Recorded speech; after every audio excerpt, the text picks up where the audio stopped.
기대감은 모르겠습니다. 지금 요즘에 직장인들과 또 어떤지 모르겠습니다. 굉장한 것이라고 저는 생각을 합니다. 아버지가 회사 가신다라고 하는 것이 그렇게 멋있어 보일 수가 없었습니다. 이렇게 아주 단정하게 넘긴 머리, 그리고 깨끗한 셔츠를 다려 입고 아침마다 나가시는 그 모습이 참 멋있어 보이고, 또 그러한 그 어깨에 그 짊어진 어떤 책임감이나 또 자부심 같은 것들이 묘하게 아직도 좀 기억이 납니다. 오늘날에는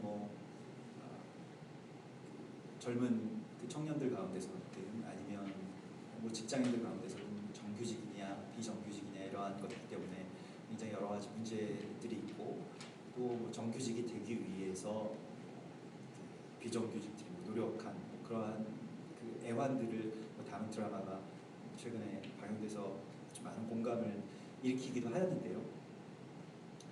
성경에서 우리에게 말씀하시는 오늘 이 본문의 말씀으로, 또 고린도서 전체가, 전후서 전체가 우리에게 말씀하시는 어떤 주제는 정규직이냐 비정규직이냐 하는 그런 문제가 아니고 업에 대해서 말씀하고 있습니다. 우리가 어떤 업을 갖고 있는지를 깨달아야 된다라고 하는 것이죠. 업이라고 하는 것이 무엇이냐면 나의 존재의 이유와 직결되는 어떤 문제를, 보통 우리는 업하면 내가 돈을 벌기 위해서, 생계를 유지하기 위해서 하는 일이라고만 보통 그렇게 생각을 하는데, 업이라고 하는 것이 나의 인생 전체가 다 걸려 있고, 또 내가 살아가야 하는 결정적인 이유가 이 업에 있다라고 하는 것을 성경이 우리 가운데 말씀하고 있습니다.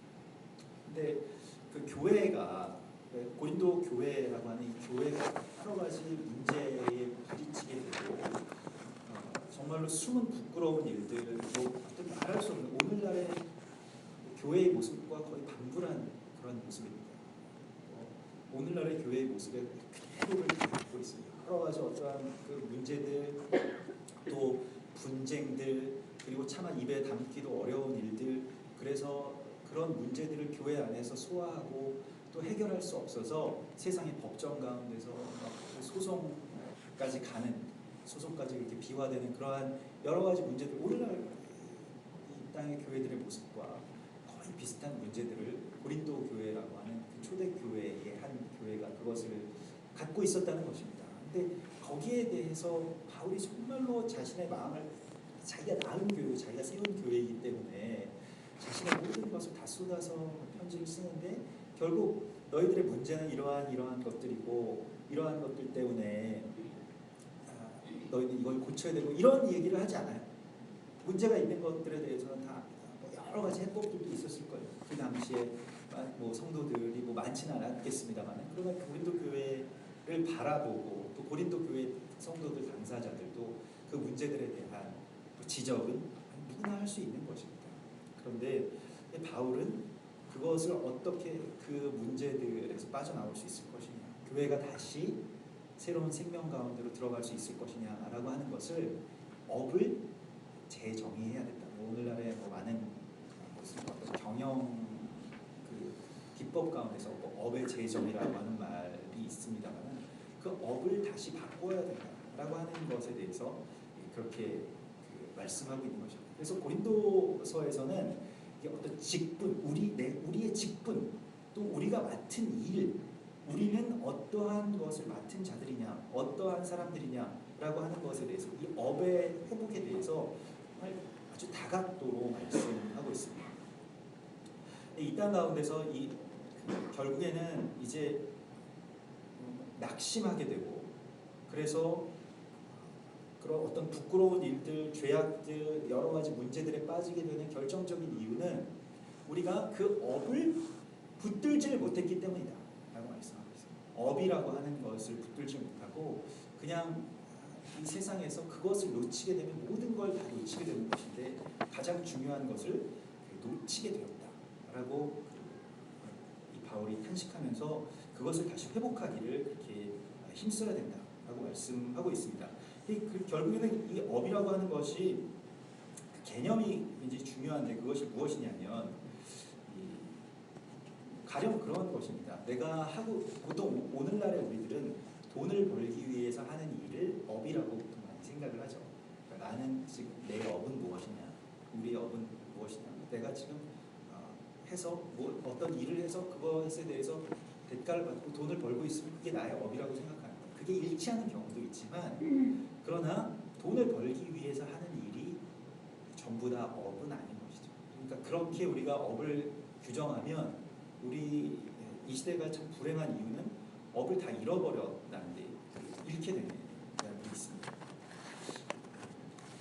예전처럼 우리가 아버지의 업을 자녀들이 물려받을 수 없죠. 아버지가 하시던 뭐 농사를 자녀가 짓는 경우도 거의 드물고, 또 오늘날에 뭐 모든 직업들이 이렇게 다양화되고 분화된 이런 시대에서 업이라고 하는 것을 계승한다. 그리고 우리 가정에 그런 업이 있다라고 하는 것을 제대로 내세울 만한 가정이 우리가 있는지 잘 모르겠습니다.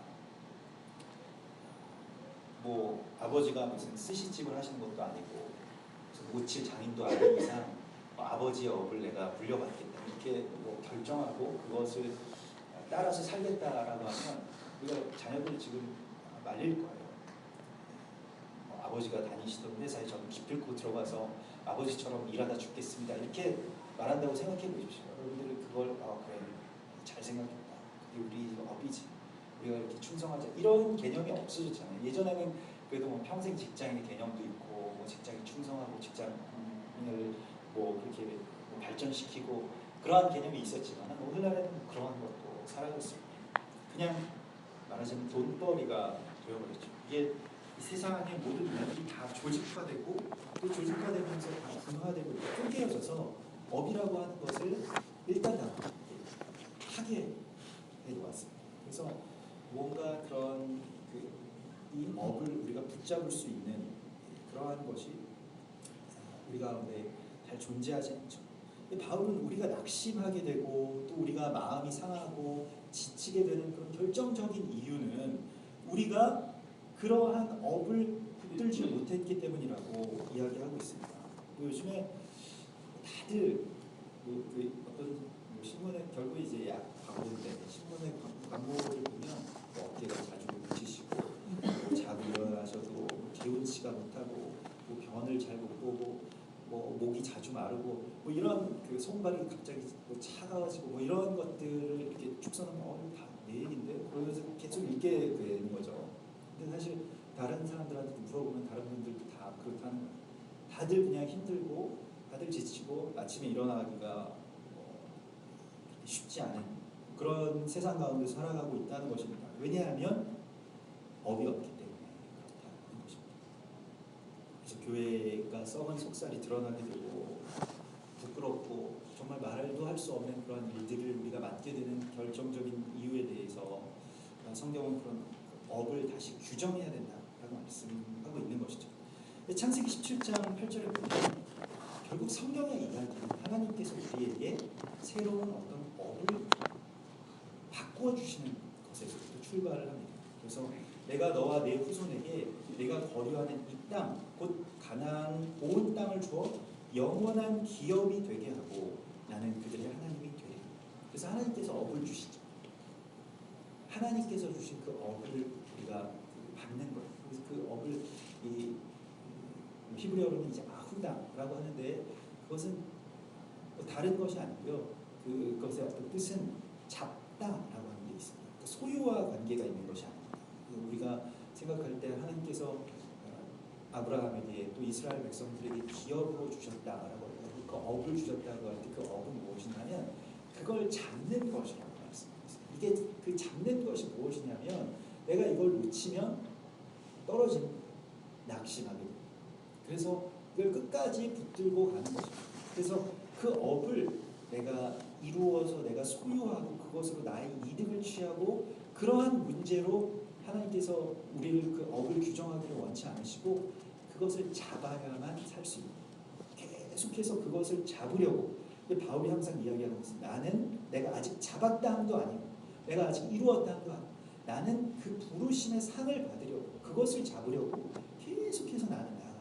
그것을 업으로 우리가 생각해야 된다는 거죠. 그래서 내가 이 세상에서 돈 버는 일을 업이라고 생각하지 않고 내가 이 세상에 존재하는 이유가 업이라고 생각한다면 우리는 이 세상에서 돈을 버는 것을 업으로 받은 자들이 아니에요.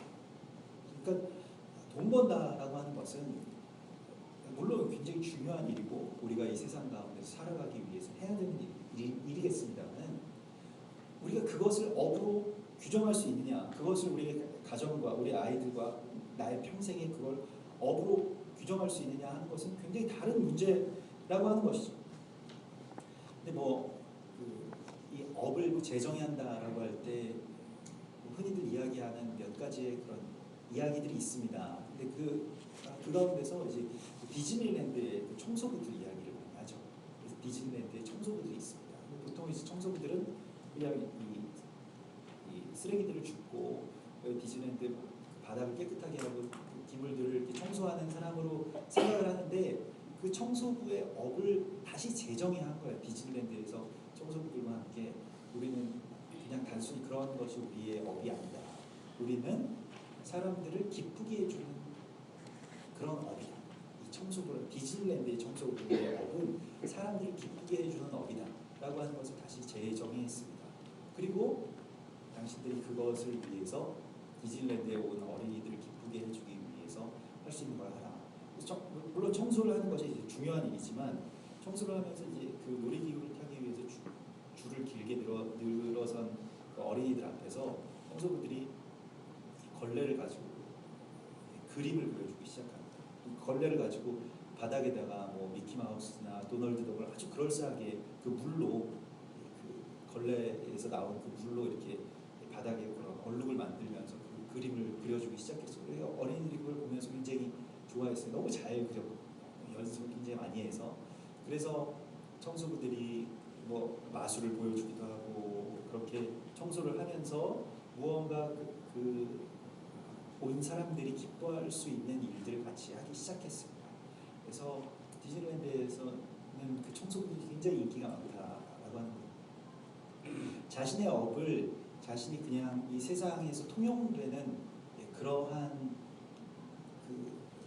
세상의 어떤 상식 안에 가두어 놓게 되는 것이야말로 업을 파괴하는 것입니다.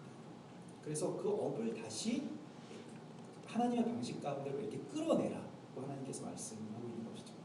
뭐 적당한 얘기가 아닐 수도 있겠습니다만 2003년 9월에 그 긴자의 어떤 한 술집에 아주 긴 그 줄이 그 긴자 거리를 다 채우고 넘어갈 만큼의 긴 조문 행렬의 줄이 그렇게 섰습니다.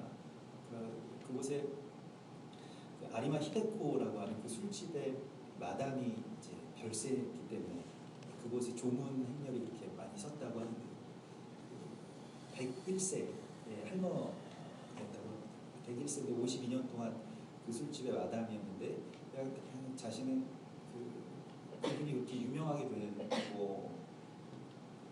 이유는 무슨 엔도 시샤코나 우에 겐자부로나 일본의 무슨 그런 아주 유명한 작가들이나 총리들이 그분의 어떤 단골이었다고 하는데 그냥 작은 아주 평범하고 작은 그런 굉장히 작은 술집이었다고 합니다. 근데 자신이 그렇게 술을 팔고 마담 호스티스라고 하는 그러한 천박한 세상이 말하는 천박한 직업 안에 자신이 갇혀 있지 않다라고 하는 것을 어느 날 자기가 선포하고 자기의 업을 다시 재정의하는데 술집을 경영하고 그 술집에서 일한다라고 하는 것은 술을 마시러 오는 사람들을 위로해주고 그들의 상담자가 되어주는 것이다 라고 하는 것으로 자신의 업을 재정의했다고 합니다. 그래서 밤 늦게까지 12시가 넘어서 일이 끝나고 나면 새벽에 일찍 일어나서 그 전날 만났던 그 전날 그 술집을 방문했던 사람들의 이름들을 다 쓰고 그리고 성격, 고민, 또 여러 가지 생각, 또 그들의 어떤 경조사들까지도 하나하나 다 체크해서 다음번에 그분들이 왔을 때는 또 거기에 대해서 안부를 묻기도 하고 또 그분들이 어떤 일이 생겼을 때는 또 직접 편지를 쓰기도 하고 그래서 정말로 말하자면 술을 파는 사람이 아니라 위로자가 된다는 것이죠. 그래서 52년 동안 돌아가시고 돌아가시기 일주일 전까지도 그곳에서 일을 하셨다고 하니까 그래서 그 사회 전체가 존경하고 또 조문할 정도로 그런 분이 됐다고 합니다. 그것은 자신의 삶을 그냥 어떤 직업 안에 가두어 둔 것이 아니고 다시 그 직업 안에서 그것을 건져내서 자기가 이 세상에 존재하는 이유에 대해서 다시 그것을 생각하고 또 그 생각대로 자신의 삶을 그렇게 조정했던 사람들의 이야기죠. 성경도 마찬가지입니다. 아브라함과 이삭과 야곱이 다 마찬가지고 뭐 아브라함이 본토와 친척과 아버지의 집을 떠난다라고 하는 것이 결정적으로 자신의 삶 가운데서 자신의 것에서 건져내죠. 자신이 이전까지 살아왔던 그 자신의 어떤 모든 그런 삶의 방식들을 바꾼다라고 하는 것이죠. 그래서 이 고린도서에서는 우리가 받은 직분이 우리가 받은 이 우리의 업은 고린도후서 3장에서는 새 언약의 일꾼이다. 그리고 오늘 그래서 이 여기 오늘 4장 1절에 그러므로라고 하는 것은 우리가 새 언약의 일꾼이기 때문에 이 직분은 어떤 것이냐면 우리는 새 언약의 일꾼으로서 부르심을 받는 것이다. 또 고린도전서 4장에서는 우리는 비밀을 맡은 자다. 그리스도의 일꾼으로 하나님의 비밀을 맡은 자다. 우리가 무엇을 맡았는지를 알아야 되는데 우리 맡은 자에게 구할 것을 충성해야 된다고 말씀하시면서 우리는 화목해 하는 직분을 맡았다. 계속해서 어떤 업에 대한 그 의식을 계속 새롭게 우리 가운데 이렇게 선포하고 있습니다. 그래서 뭐 성경에서 이제 우리가 어렵게 생각하는 레위기 뭐 여러 가지 제사의 규례와 또 예배와 또 우리가 거룩하게 살아야 되는 어떤 방식에 대해서 쭉 말씀을 하시고 결국 한 가정이 제사장의 가문으로 세워지는 것으로 이제 귀결이 됩니다. 그러니까 그 모든 일들이 우리가 이 세상에서 구별되고 예배하고 그런 모든 것이 뭐냐? 한 가정, 그 아버지와 아들들이 제사장으로서 하나님 앞에 하나님의 그 성소로 들어가게 되는 것, 그것으로 이제 귀결된다는 것이죠. 결국 무슨 말씀이냐면 우리가 이 세상 가운데 살아가는 결정적인 이유는 이 세상에서 돈을 벌기 위해서 사는 것 아닙니다. 이 세상에서 뭔가를 성취하고 어디에 들어가고 그래서 사람들이 와 대단하다, 무엇을 가지고 있고 그래서 와 굉장하다 이렇게 이야기하는 그런 삶 가운데 갇혀 있는 것이 아니라 우리가 이 세상 가운데 보내심을 받은 분명한 이유가 있다는 것입니다. 그 이유가 바로 업이라는 것입니다. 그래서 그것을 어떻게 회복하느냐, 그 업을 어떻게 우리가 뭐 업을 재정의하고 회복한다라고 하는 것에 그 방법이 오늘 본문의 6절에 보면 어두운 데에서 빛이 비추라 말씀하셨던 그 하나님께서 이것은 창조주를 말씀하시는 것이죠. 빛이 있으라 하신 그 창조주께서 이제 그리스도의 얼굴에 있는 하나님의 영광을 아는 빛을 우리에게 비추신다라고 말씀하셨습니다. 놀라운 선포입니다. 이 빛이 있으라고 할 때에 세상의 상태는 어땠습니까? 혼돈과 공허가 그 안에 있었죠. 우리의 마음 상태는 똑같은 거예요. 우리의 마음 공허하고 아무리 뭔가를 하고 채우고 성취한다고 해도 공허하고 또 혼란스럽고 이것이 옳은 것인지 뭐 저렇게 가야 하는지 그러한 혼돈과 공허에 그것을 파괴하는 창조주의 힘은 무엇이냐면 빛이 있으라 하시는 것입니다. 그 빛을 우리 가운데 오늘 비추신다고 말씀하시는 것입니다. 그러므로 이 업을 재정한다는 것은 나의 삶을 내가 스스로 재정한다 이것이 아니고요. 하나님께서 그 창조주 하나님께서 우리 안에 오셔서 이 혼돈스럽고 공허한 우리의 마음과 우리의 삶 가운데 오셔서 빛이 있으라 이렇게 말씀하신다는 것입니다. 오늘 하나님께서 내 안에 그 빛이 있으라고 말씀하십니다. 창조주 하나님은 공허와 혼돈을 파괴하는 파괴자 하나님이십니다. 그렇기 때문에 그것을 파괴하고 주님의 나라를 세우시고 주님의 업을 세우시는데 우리 그 빛으로 세우신 하나님의 빛, 하나님의 말씀, 주님께서 우리 가운데 임하신 그 빛이 내 안에 또 우리의 가정과 또 우리 교회에 또 우리의 나라에 그렇게 주님께서 비추신다는 것입니다. 빛이 있어 어두운 가운데서 그 빛이 있어 그것이 빛이 내가 막 빛을 내는 것이 아니고 하나님께서 그 빛을 우리가 비추신다는 것입니다. 그런데 이 빛은 무엇이냐면 세상의 영광 말고 하나님의 영광을 아는 빛을 비추신다는 것입니다. 그것이 무엇입니까? 우리가 이전까지 살아왔던 가짜 빛, 그러니까 그냥 어떤 이 세상의 빛, 세상의 물리적인 빛, 근데 그것을 쫓아가는 그런 삶이 아니고 세상의 빛, 세상의 영광을 추구하는 삶이 아니라 하나님의 영광을 아는 빛을 우리에게 비추신다는 것입니다. 이 빛이 비추어져야 가치가 새롭게 보이기 시작한다는 것입니다. 그러니까 우리가 예배드리는 것은 하나님의 그 빛 가운데로 나아가고 하나님께서 우리에게 그 빛을 비추시는 것인데, 예배를 드리게 되면 예배는 가치를 전환시키는 시간입니다. 그러니까 이 세상의 가치, 세상의 거짓된 빛을 따라서 살아왔던 우리가 하나님 나라의 그 빛을, 그 영광을 아는 그 빛을 발견하게 된다는 것입니다. 그런데 그 빛이 우리 가운데 임하게 되면 예전에 그렇게 좋아 보였던 것, 예전에 그렇게 우리가 추구하고 나는 이걸 절대로 놓칠 수 없어 라고 했던 그 모든 것들을 변화시킨다는 것입니다. 파괴시킨다는 것입니다. 그러니까 대적들은 가치를 다르게 만들잖아요.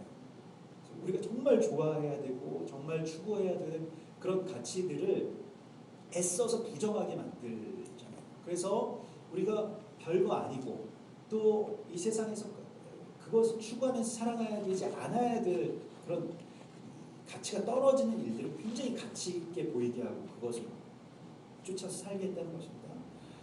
오늘날에도 우리가 다 사람들이 다 바쁜 이유가 무엇입니까? 그러니까 시간이 없는 것과는 좀 다른 것 같아요. 그러니까 다 바쁘다는 것이 무엇이냐면 뭐 아빠 바쁘다, 뭐 여보 나 바빠, 계속 이 바쁘다라고 하는 그런 이유는 무엇이냐면, 그러니까 무엇을 말해요? 지금 내 앞에 있는 당신보다, 내 앞에 있는 아들 너보다, 내 앞에 있는 아내, 내 앞에 있는 남편보다 더 중요한 뭔가가 있다는 겁니다. 가치를 온전하게 당신에게 드릴 수 없다, 내 자녀들에게 줄 수 없다 라고 계속 이야기하는 것이죠. 근데 사실 쓸데없이 바쁜 거죠. 그러니까 이 시간에 대한 가치를 대적들이 그걸 바꾸어 나서 정말 중요한 것들을 우리가 하지 못하도록, 정말 중요한 시간을 우리가 붙들지 못하도록 한다는 것입니다. 그래서 그걸 막 추구하고 그걸 이 세상 가운데서 그걸 하는 것이 다른 모든 것들 다 버려도 된다라고 하는 그 개념 가운데 우리가 있게 한다는 것이죠. 그래서 우리가 정말 수치스럽게 생각해야 되는 것 한 가지가 바빠지는 것에 대해서, 세상은 뭐 어쩔 수 없어요. 세상은 계속 이렇게 바쁘게 가고 우리의 시간을 계속 요구하죠. 그렇지만 우리가 해야 되는 일은 시간이 없는 것은 바쁜 것과는 좀 다른 것입니다. 그러니까 시간을 그렇게 막 대적들이 가져가려고 해도 우리가 지금 이 시간에 내가 정말로 하나님의 예배자의 마음, 또 주님께서 비춰주신 그 빛으로 이 모든 것들을 바라볼 수 있느냐라고 하는 것이죠. 저는 뭐 아버지의 기억 중에서, 아버지에 대한 기억 중에서 뭐 안 좋은 기억이 거의 없습니다만은, 그렇다고 해서 뭐 아주 좋은 기억은 별로 없는 것 같아요. 그냥 정말 평범한 가정에서 자랐기 때문에 크게 아버지 상처를 받았다거나 아니면 뭐 아버지가 뭐 너무 굉장히 좋은 분이었다 그렇게 말하기도 좀 그런 것 같아요. 그냥 좋은 분이었다 이렇게 생각할 수 있겠네요. 한 가지 인상적으로 기억되는 것은 아버지가 이렇게 열심히 직장을 다니셨는데 어느 날 제가 그 학교에 만들어 가야 될 그 모형 그 프로펠러 비행기를 만들고 있었습니다. 다 밤새 못 만들어가지고 아침에 그걸 만들고 있는데 아버지가 도와주셨어요. 회사 가시기 전에. 그래서 아버지 양복을 입고 도와주시는데 저도 어린 마음에도 아버지 회사 가시는 일보다 훨씬 더 중요한 일일 텐데, 근데 평상시에 칼같이 이렇게 출근하시던 아버지가 그 시간을 넘겨서 계속 그걸 만들고 계세요. 그래서 저도 옆에서 이제 불안한 겁니다. 아버지 회사 가야 되지 않아요? 그랬는데 아니 이거 만들고 이거 만들어주고 갈게 라고 해서 끝까지 다 만들어주시고 막 헐레벌떡 그 양복을 다시 챙겨 입으시고 나가시던 그 아버지의 그 기억이 굉장히 아주 좋게 제 마음을 감동시킨 것 같습니다. 지금까지도 기억하는 걸 보면. 그래서 아버지가 나를 사랑하시는구나 라고 하는 걸 그 작은 일에서 아버지를 지각할 것 같은데 하면서 이렇게 나가셨지만은 그래도 비행기를 가지고 학교에 가서 날리면서 아버지 생각 많이 했던 것 같아요. 이 세상에서의 어떤 그 가치들, 또 이 세상에서 우리가 요구하는 자신들만의 어떤 가치들에 대하여서 하나님께서는 하나님의 영광, 그 영원한 가치를 아는 빛을 우리에게 비추시겠다라고 말씀하시는 것입니다.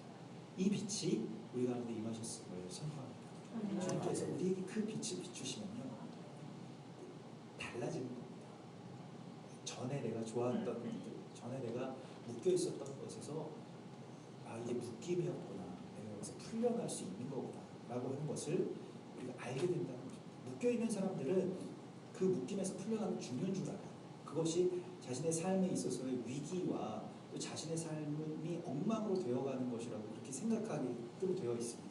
이것이 아주 철저하게 우리가 이 세상에서 노예화 되기를 원하는 대적들의 어떤 구조이거든요. 거기서 풀려난다라고 하는 것입니다. 그렇다고 이 세상을 부정하고 이 세상에서 우리가 모든 것을 다 떠나야 된다 이러한 말씀이 아니고, 우리가 이 세상을 사랑하는 방식, 우리가 사람을 대하는 방식, 우리가 아이들과 함께 그 시간을 보내는 방식들이 다 달라져야 된다는 거죠. 저도 이런 말씀 드리지만 아이들에게 아빠 바빠서 빨리 가야 된다, 아빠 이걸 해야 된다, 아빠 지금 이것보다 더 중요한 일들이 있다라고 하는 것이 너무 많아요. 아이들이 요구하는 것은 뭐 같이 딱지치기 하자, 뭐 와서 안아달라, 뭐 팽이 돌리기를 해달라, 뭐 이러한 것인데, 그거보다는 제가 오늘 예배 드리러 가야 된다, 오늘 설교 준비해야 된다, 이런 것이 더 중요하다라고 그렇게 계속해서 아이들에게 어느 그 무의식 중에 요구하고 있고 그렇게 선포하고 있다는 것에 대해서 회개했습니다. 이게 정말 귀한 것이고, 이게 이 작은 시간 가운데서 뭐 한 5분, 한 10분이더라도 그것을 소중하게 생각하는 것에 대해서 다시 하나님의 빛을 비춰달라고 기도합니다. 하나님께서는 그래서 결국 오늘 여기에서는 우리가 이 세상 가운데서 그런 업을 추구하면서 이제 하나님의 업을 따라서 살아간 사람들의 이야기가 결국 어떻게 귀결되냐면, 그렇게 업을 따라서 살았는데 이 세상의 업에 집중해서 세상의 업을 따라서 살면 그래도 세상에서 인정받고 좋지 않겠어요? 그런데 이렇게 업을 따라서 살다 보니까 바울이나 또 바울의 동역자들이나 성도들이, 교회가 점점 가난해지고 점점 후줄근해지더라는 것입니다. 바울은 아시다시피 당시에 가장 최고의 어떤 명문 코스를 다 밟았어요. 그러니까 일단 부모님이 로마 시민권을 가지고 있다라고 한다면 오늘날도 뭐 이중국적 문제가 많이 되고 사회 지도층 인사들의 뭐 그런 것들이 있지 않습니까? 그 정도로 부모님이 어느 정도 힘께나 쓰시는 분이고요. 로마 시민권을 얻는다라고 하는 것은 대단한 일이거든요. 돈도 많아야 되고, 많은 어떤 그 배경도 아주 좋아야 되고, 그러면서 최고의 오늘날로 치면 최고의 과정들, 최고의 스콜러십을 다 이수한 사람입니다. 그 당시 가말리엘 문화생이라고 하면 최고 스승 밑에서 다 배운 거예요. 그러니까 최고의 교수 밑에서 말하자면 박사까지 다 따고, 그리고 행정고시 합격해서 정말 그 관직에서 아주 탄탄대로를 겪고 있었던 아주 유망한 사람입니다. 그런데 주님의 빛을 본 순간 자신 눈이 멀었잖아요. 다메섹 도상에서. 그리고 다시 정말 진짜 빛을 추구하면서 지금까지 살아왔는데, 결국 자신의 삶을 이렇게 되돌아보니까 성도들이 지금 문제가 일어나는 것도 다 마찬가지 이유인데, 그래서 남은 게 뭐냐 라고 하는 것을 다시 되돌아보게 됐다는 거죠. 그렇게 업을 추구하면서 살아가면 굉장히 행복하고 이 세상에서 모든 것들이 다 잘 이루어지고 직장도 더 좋은 데로 옮기고 자녀들도 잘 되고 이래야 되는데, 바울은 초상화 보면 머리는 다 빠졌죠. 볼품없고 사람들은 매일 자신이 정말 심혈을, 자신 혼신을 다해서 세운 교회들이 이런 문제를 일으키죠. 문제를 일으킬 뿐만이 아니라 문제를 일으킨 당사자들이 항상 지목하는 문제의 원흉이 있었습니다. 바울이었습니다. 모든 것은 다 바울 때문이다. 바울이 잘못해서 그렇다. 그래서 바울이 왜 매일 욕을 먹었어요? 설교를 못해서 바울이 아니면 뭐 외모가 좀 그래서 언변이 좀 부족해서 계속 바울 욕을 한 거예요. 바울보다는 이 사람이 낫다. 뭐 이런 식으로 계속 이야기가 되고, 근데 바울이 결국 되돌아보면 남은 게 뭐냐라고 했을 때 없는 거예요. 그런데 바울이 이렇게 거기서 담대하게 선포합니다. 우리는 이 언약의 업을 질그릇에 담았다. 그래서 우리의 겉모습이 이렇게 후패하고 겉모습이 이렇게 낡아지나 라고 말하고 있습니다. 우리가 이렇게 겉모습이 낡아지는 것에 대해서 두려워하지 말아라. 겉모습이 낡아지는 것은 그냥 이 세상의 빛 가운데서 우리 겉모습이 낡아지는 것이지, 하나님의 빛 안에서는 우리는 날로 새로워지느니라. 날로 새롭게 되고 있다. 훨씬 더 밝고 좋아지고 있다 라고 하는 것을 선포하고 있는 것입니다. 겉모습을 보고, 우리의 겉사람을 보고, 우리가 지금 이 세상에서 지금 나의 눈에 이 물리적인 것으로 보여지는 것만 보고 내가 받은 이 기업을, 내가 받은 이 업을 빼앗겨서는 안 된다라고 말씀드리고 있습니다. 교회는 계속해서 또 하나님의 몸을 이루기 위한 우리들은 계속해서 이 세상의 빛을 추구하지 않는 어느 지점에서는 후패해지게 됩니다. 교회가 지금까지 그것을 잘 가르치지 않았고, 이 세상에서도 영광을 받을 수도 있다. 이 세상에서도 다 잘 될 것이다. 높은 자리에 올라갈 것이다. 이렇게 가르쳐 왔지만은, 그러나 교회의 본질은 그리스도 예수의 몸을 이루는 것이고, 예수 그리스도, 이 머리이신 예수 그리스도는 계속해서 십자가를 향해서 나아가시고자 하기 때문에 당신의 몸을 그렇게 사용하시길 원하십니다.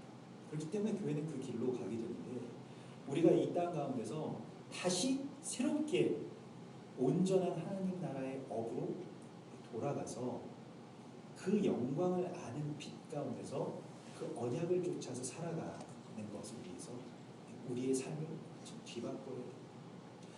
전부터 계속해서 우리가 우리 교회가 한세 사람 교회이고 이스라엘을 품는 것에 대해서 이스라엘에 대해서 하나님께서 열어주셔서 이스라엘을 진작부터 품으신 분들도 있으신가 하면, 또 아직까지도 이스라엘이라고 하는 것은 그냥 난 잘 모르겠다 그런 분들도 우리 교회에도 있으실 것입니다. 그러나 우리가 이스라엘에 대해서 품는다라고 하는 것은 그냥 단순히 어떠한 선교 국가 하나를 품는다라고 하는 것과는 좀 다릅니다. 굉장히 귀한 하나님께서 우리 가운데 주시는 어떤 이 사명들 가운데서 그냥 어떤 작은 사명이 아니고, 하나님의 업을 우리 가운데 주실 때 가나안 땅을 주신다고 이 성경이 말씀하고 있습니다. 이 가나안이라고 하는 것이 제 이스라엘이고, 그 땅의 회복에 대해서 우리에게 그것을 위임하셨다. 그런데 그것이 어떠한 방식으로, 그러니까 이스라엘을 회복하기 위해서 꼭 이스라엘을 위해서 이스라엘만 선교하고 이런 것이 아니에요. 이스라엘의 회복을 위해서 우리가 일본을 위해서 헌신하기도 하고, 또 베트남을 위해서 헌신하기도 하고, 태국을 위해서 그렇게 나아가기도 하고, 또 우리나라를 위해서, 또 우리 교회를 위해서, 우리 학교를 위해서, 우리 직장을 위해서 그렇게 헌신할 수도 있을 것입니다. 그러나 이스라엘이라고 하는 하나님 나라가 회복되고 예수 그리스도께서 다시 오시는 것에 대해서 하나님께서 그냥 하나님이 쭉 이루어가시는 그 일이 아니라 우리에게 그것을 업으로, 기업으로 우리에게 맡겨주셨다라고 하는 것에 핵심이 있는 것입니다. 그러니까 내가 이 세상 가운데서 살아가는 데에 그냥 이렇게 나의 삶은 그냥 나의 삶대로 가고, 하나님의 스케줄은 하나님 스케줄대로 가다가 내가 나중에 죽으면 하나님 스케줄과 만나게 되는 그런 개념이 아니라, 지금 우리에게, 우리의 가정에 하나님의 나라를 기업으로 맡겨주신 것입니다. 우리의 교회에 그것을 맡겨주신 거예요. 그렇기 때문에 이 성경을 보는 방식이라든지 하나님을 믿는 어떤 그 개념 자체가 완전히 달라집니다. 그래서 그냥 우리가 이스라엘을 믿는 것도 아니고요. 이스라엘을 뭐 회복하기 위해서 뭐 우리가 할 수 있는 일들이라고는 그렇게 많지 않을 것입니다. 기도 외에 그렇게 많은 일들이 있지는 않을 것입니다. 그러나 하나님께서 우리에게 맡겨주신 이 업의 본질은 하나님이 우리를 이 세상의 종으로서 살아가는 것이 아니라 이 세상의 어떤 피라미드를 굽는 데 필요한 그 벽돌을 만들어서 구워 올리는 그런 종으로서 살아가는 것이 아니라 하나님 나라의 동역자로 우리를 세우신 것, 주님의 신부로 세우신 것이라고 하는 새로운 개념 가운데로 들어가게 되는 것입니다. 그렇게 되면 예수 믿는 방식이 완전히 달라지게 되어 있어요. 전에 믿던 방식과 다른 믿음으로 나아가게 되는 것입니다. 이것이 하나님의 영광을 아는 빛입니다.